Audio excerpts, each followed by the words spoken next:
Bonjour, vous regardez Tesla Geek. Quand les choses me plaisent chez Tesla, j'ai plaisir à vous le dire, mais quand ça ne va pas, il faut aussi savoir vous le partager.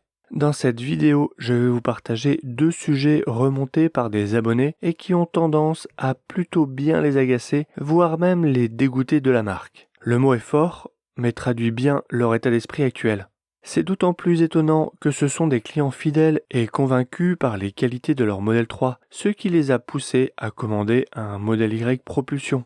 Je vais vous donner leur point de vue et vous donner quelques explications. Entre pagaille et tentative de négociation, ce modèle Y propulsion met doublement le souk chez Tesla.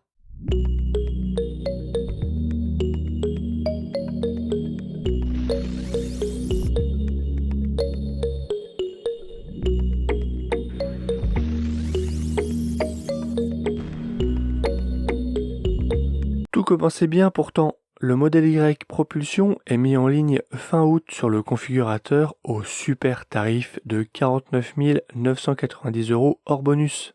Ni une ni deux, mon abonné passe commande. Il se fait plaisir avec l'impeinture noire, un intérieur blanc, les jantes 20 pouces, car il faut bien l'avouer, ces jantes sont aussi belles que les enjoliveurs des jantes de série sont moches. Et enfin, il ajoute le crochet d'attelage, car il a vite compris, en comparant les dates estimées de livraison sur le configurateur, que cette option permettra bien d'être livré dans les premiers, et il n'avait pas tort. Vous verrez pourquoi dans la suite de la vidéo.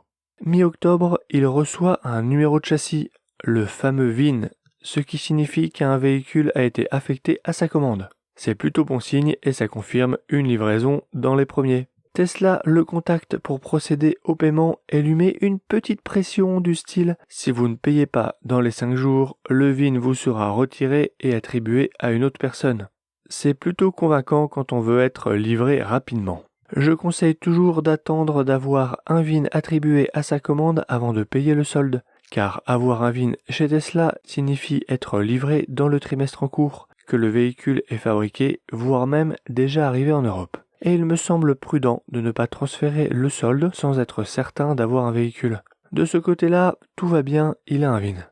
Ce petit coup de pression pour payer, c'est pas habituel à ce moment-là. D'habitude, Tesla utilise cet argument en fin de trimestre pour que l'administratif aille vite et être sûr que le véhicule attribué sera bien attribué dans le trimestre pour leur permettre de faire leur chiffre du trimestre. Et s'ils sentent que le client ne va pas payer rapidement, ça leur permet d'aller attribuer le VIN à un autre client qui lui pourra payer rapidement. Toujours dans l'objectif de faire ce chiffre du trimestre. Mais là, on est mi-octobre, premier mois du trimestre. À première vue, aucune raison de s'exciter. Et 2 jours plus tard, alors que le véhicule est encore en mer et qu'il vient à peine de payer, il reçoit son certificat d'immatriculation. D'habitude, Tesla demande les fonds 10 jours avant la livraison et fait l'immatriculation dans la semaine qui précède la livraison, et non presque 1 mois avant. On dirait que les conseillers Tesla ont reçu de nouvelles consignes pour anticiper un maximum l'administratif, quitte à remuer les clients.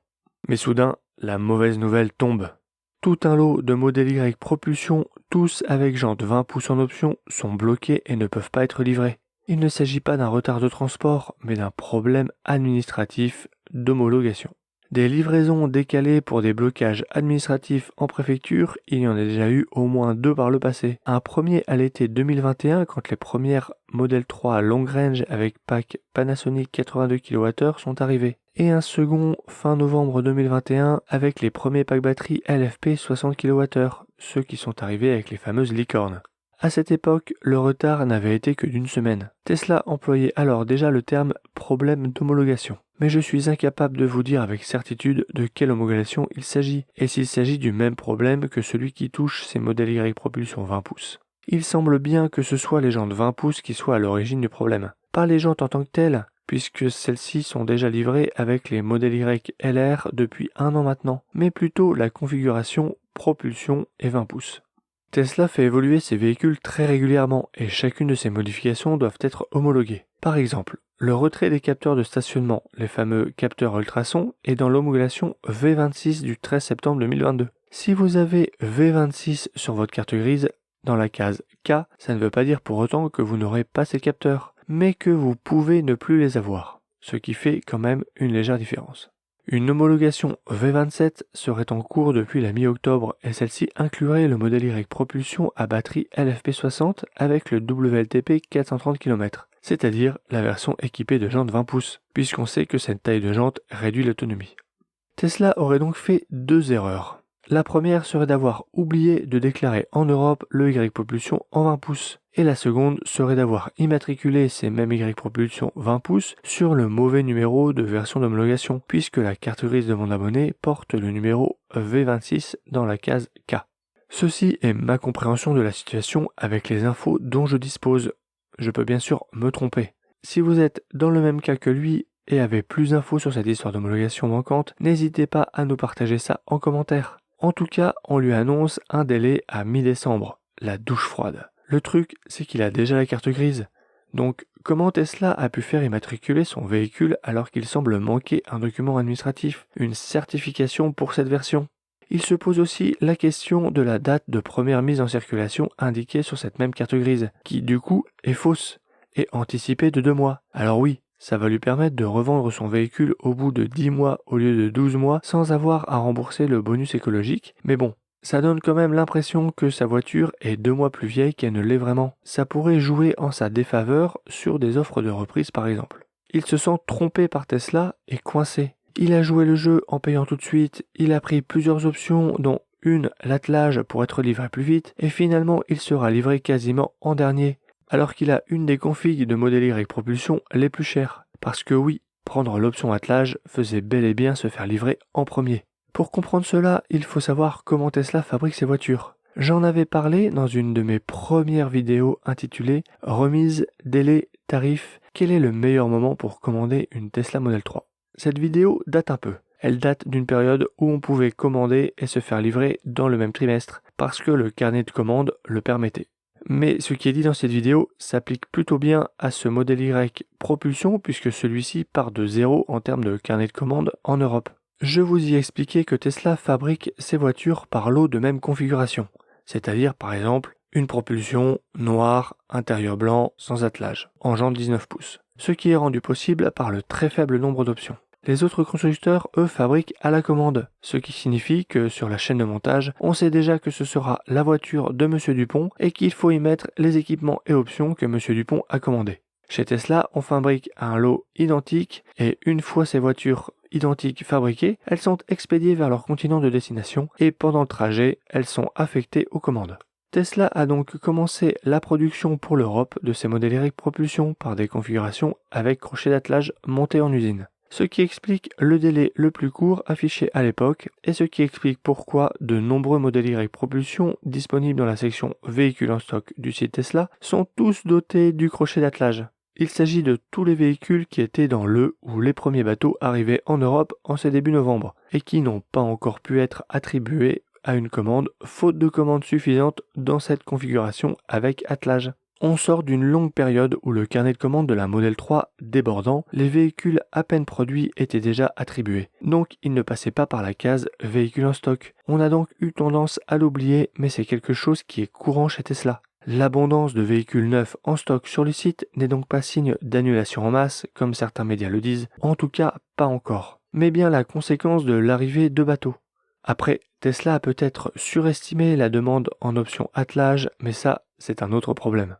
On en arrive à la deuxième frustration, au deuxième effet qui se coule. C'est que Tesla a horreur du stock. Donc, tous ces modèles Y propulsion avec attelage, Tesla veut les vendre et les vendre vite. On en revient à ma vidéo « Remise, délai, tarif, quel est le meilleur moment pour commander une Tesla Model 3 ?» Tesla ne fait jamais de remise, sauf quand ça l'arrange. Et là, ça l'arrange bien d'écouler son stock. Donc Tesla a commencé à attribuer ses véhicules avec attelage à des commandes de configuration identiques mais qui n'avaient pas commandé d'attelage. Les clients ont été prévenus par SMS avec la possibilité de refuser. Un cadeau à 1350 €, en général, ça ne se refuse pas, et ce cadeau figure bien sur la facture qui a été mise à jour. Bien sûr, ça a fait le tour des groupes d'utilisateurs très vite.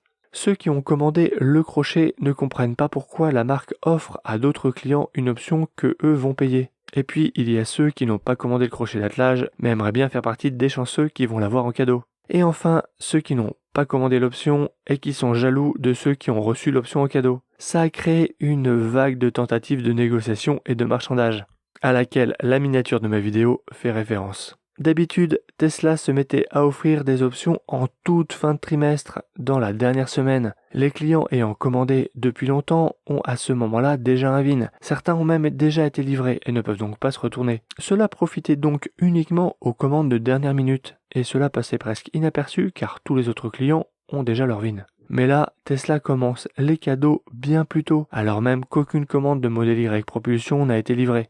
Pour en revenir à mon abonné, il avait pris l'option pour être livré avant les autres, et ce seront finalement des gens qui n'auront pas payé cette option qui seront livrés avant lui. Ça a fini de l'achever. Ce Model Y avait déjà mis le souk dans le marché de l'occasion de la Model 3, j'en avais parlé dans cette vidéo. Et compte tenu de la baisse du montant de reprise de Tesla, il est probable qu'un certain nombre de clients décident de garder leur Model 3, jugeant le montant de reprise insuffisant et annulent leur commande de Model Y. On peut donc s'attendre à voir fleurir dans la section véhicules en stock des commandes annulées en plus des arrivées de bateaux, ce qui risque de se traduire par d'autres options offertes pour aider à écouler les stocks du trimestre. La situation peut paraître étrange, mais c'est sans doute une pratique courante ailleurs, sauf que cette remise reste en général entre le client et le concessionnaire, et dépend finalement de la bonne capacité du client à négocier. Je pense qu'il y a une incompréhension, voire même un bout de jalousie de la part de ceux qui ont commandé et payé ces options offertes à d'autres. Il ne devrait pas y avoir à être envieux, puisqu'au final, on est au minimum livré de ce qu'on a commandé, et donc de ce qu'on était prêt à payer.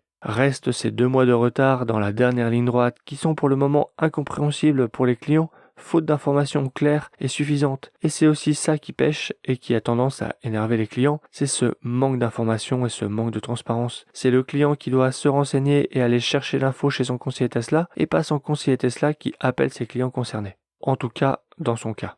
Entre la décote des modèles 3 d'occasion, les problèmes d'homologation et l'incompréhension d'une option offerte qui conduit à des tentatives de marchandage, ce Model Y Propulsion aura bien mis le souk chez Tesla. En tout cas, j'espère pouvoir très bientôt vous en faire découvrir un, alors si le sujet vous intéresse, abonnez-vous à la chaîne, c'est gratuit et ça aide la chaîne. Et je vous dis à bientôt pour une prochaine vidéo. Si tu as aimé cette vidéo ou que tu veux soutenir la chaîne, mets un like. Tu peux t'abonner pour recevoir les notifications de mes prochaines vidéos et aider la chaîne à être mieux référencée. N'hésite pas à donner ton avis en commentaire. À bientôt!